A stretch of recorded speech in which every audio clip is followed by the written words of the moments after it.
laughed for about an hour and a half. That part of it anyway, yeah. She was a character, and I really enjoyed her. And, it really helped me through that time that I had cancer. I really appreciated it. And after that, I got to meet her here in the church. And then the other thing that I enjoyed with Grace was Sunday school that we had here, and I'm sure Jeff knows that because she was always answering Jeff's questions. And obviously, a lot of you guys realize you know that. But anyway, I could be really lazy because Grace would just always answer. But she always had some really good comments and insights, and I really enjoyed it. It made it interesting, and I really that in particular I'm going to miss. Just her personality and all that. She just made a big difference in the church, and I really appreciate that. Her and Gary, thank you for it. Thanks, Bill. Uh-oh. Yeah. Recognize Elaine's next. We talked about passionate people, so great church. Last year I was thrown into being a leader in AWANA. And I used to just sit there like a lump, and all of a sudden, I'm a leader. We started asking the kids, do you all have Bibles? And I knew a bunch of the kids, and I knew they had, but there was this one young lady who didn't have a Bible. I said, do you have one at home? Don't have one at home. I went up and I saw Jeff. I said, I need a Bible. And I gave it to this little girl. You should have seen her face. And then she went out for the reading time, and guess who she was with? Grace. Grace and I afterwards, well, I talk a lot also, but we talked, but the smiles on our face to see how God worked a wonder in this little girl. And the kids this week asked me about Grace. We prayed for her, and we'll continue to pray for her and Gary. She is missed in AWANA. I could just tell you that if you haven't experienced AWANA, she will be sorely missed. She was loved. Bill, Elaine.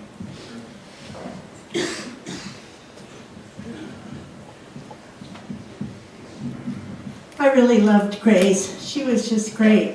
When she'd come up to you, though, you never knew what was going to come out of her mouth. She was just out there. And I went through a lot of years of Bible study with Harriet's Bible study, and me and Sandy and I met for several years. And she was such an encourager. And I've realized how much she was an encourager, and she knew what everybody's problem was, but it wasn't gossip, it was love. And she prayed for those people and encouraged them, and she's encouraged me.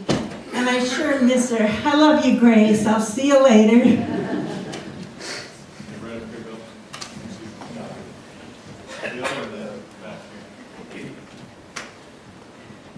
Go ahead, Bill, and then My wife's, is this on?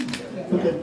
My wife and I lived within a block of Grace and Gary for, a long time. And we got to know them not until about 15 years ago when my wife met Grace up on the mountain walking dogs. And dog walks became a big thing in the day. As the years went by, we became very good friends with Grace and Gary.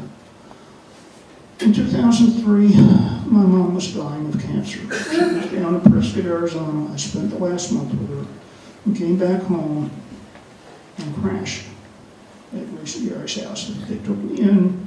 I don't know what happened that week. Mostly I slept. But it was a place, I needed a place to crash. And as fate has it, I also lost my dog during the same week. But this is an example of how they opened their hearts and their home to friends and family. Thank you, Grace. Thank you, Gary. Thanks, Bill. Right over here, Bill. On the aisle.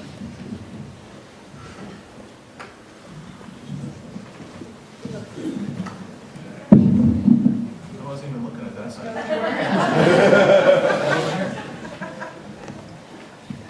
Grace, there was no one like her. She was special that way. Her eyes, how they twinkled, and her heart was full of play. Yet she had times for others as this world rushes by. And she would stop and talk to just any little gal or guy. Like a boy finding stray puppies, this she never outgrew. And it was one of those things which made her wonderful too.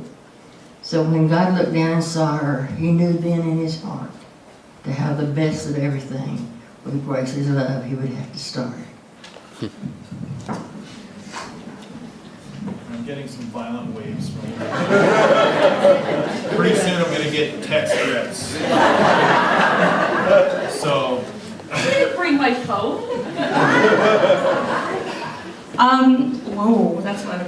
I second Colleen's, you never knew what was going to come out of Grace's mouth. About 2 months ago, I brought my boyfriend home to meet my grandparents and my aunt and uncle, and he wore his kilts to church on Sunday. And so we were standing over here meeting some people, and Grace walks up and she's talking to my aunt about graduating seminary, and